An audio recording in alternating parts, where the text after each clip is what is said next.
In this video, we'll go over some common camera angle terms and what they mean. Let's get started. Wide shot. A shot that captures a wide view of the scene, showing a large area or the entire setting. Long shot. Similar to a wide shot, but focusing more on the subject, typically from head to toe. Medium shot.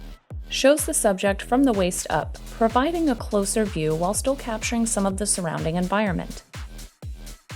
Close-up shot.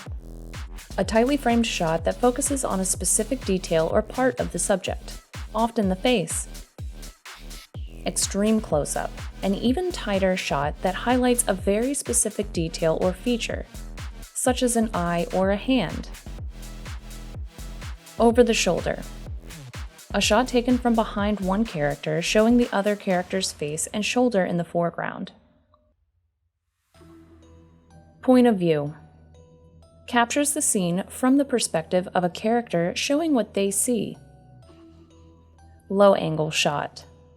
Captures the subject from a lower position, looking up at them, which can create a sense of power or dominance.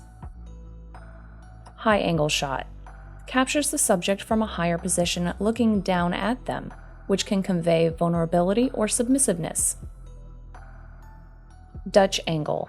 A shot where the camera is intentionally tilted to create a sense of unease or disorientation. These camera angles and movements are used in film, television, and video production to enhance storytelling, convey emotions, and create visual interest.